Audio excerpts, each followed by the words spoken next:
North Gujarat education society Mumbai સંચાલિત Patan college કેમ્પસમાં આવેલા આસ્થાના કેન્દ્ર સમાન ગોગા મહારાજના મંદિરે 25 વર્ષ પૂર્ણ થતા માલધારી સમાજના વિદ્યાર્થીઓ દ્વારા એક ભવ્ય ગોગા મહારાજના હવનનું મહોત્સવનું આયોજન કરવામાં આવ્યું હતું। આ રજત જયંતિ મહોત્સવ અંતર્ગત કેમ્પસમાં વિવિધ સંતો મહંતોના પાવન પગલા થયા હતા, જેમનું ઉપસ્થિત દ્વારા ભવ્ય સન્માન પણ કરવામાં આવ્યું હતું। આ મંગલ પ્રસંગે ખાસ ઉપસ્થિત રહેલા વડવાળા દુધરેજ ધામના ગાદીપતિ પૂજ્ય શ્રી નાગરદાસજી મહારાજે વિદ્યાર્થીઓને સમાજને આશીર્વચન આપતા જણાવ્યું હતું કે પાટણ કોલેજની અંદર માલધારી સમાજના વિદ્યાર્થીઓ દ્વારા છેલ્લા 25 વર્ષથી શિક્ષણની સાથે સનાતન ધર્મના સંસ્કારોનું જે જતન કરવામાં આવી રહ્યું છે તે સમાજનું એક ઉત્તમ ઉદાહરણ છે।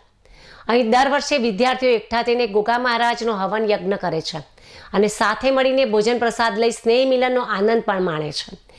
ગોગા મહારાજ નિમિત્ત માત્ર છે, પરંતુ આ માધ્યમથી સમાજમાં એકતા અને સંગઠનની ભાવના મજબૂત બને છે।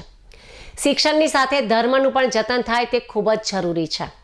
માલધારી સમાજમાં આવા પ્રેરણાદાયી કાર્યો નિરંતર થતા રહે તેવી ભગવાન શ્રી વડવાળા દેવ, જગતગુરુ પૂજ્ય ગણીરામ બાપુ અને સર્વે સંતોના આશીર્વાદ આપ સૌ પર વરસતા રહે। આ ધાર્મિક મહોત્સવમાં મોટી સંખ્યામાં માલધારી સમાજના અગ્રણીઓ, વિદ્યાર્થીઓ અને ભક્તો ઉપસ્થિત રહ્યા હતા અને સમગ્ર કોલેજ કેમ્પસનું વાતાવરણ ભક્તિમય બની ગયું હતું। પાટણ કોલેજની અંદર માલધારી સમાજ દ્વારા જે આ 25 વર્ષથી સનાતન ધર્મની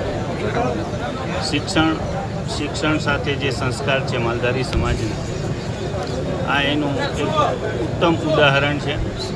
આ 25 વર્ષથી વિદ્યાર્થી બધા એક થઈ માલધારી સમાજના ગોગા મહારાજનો હવન યજ્ઞ કરે છે અને સમાજ સાથે મળી અને જમી કરવી આનંદ સ્નેહ કાર્યક્રમ કરે છે।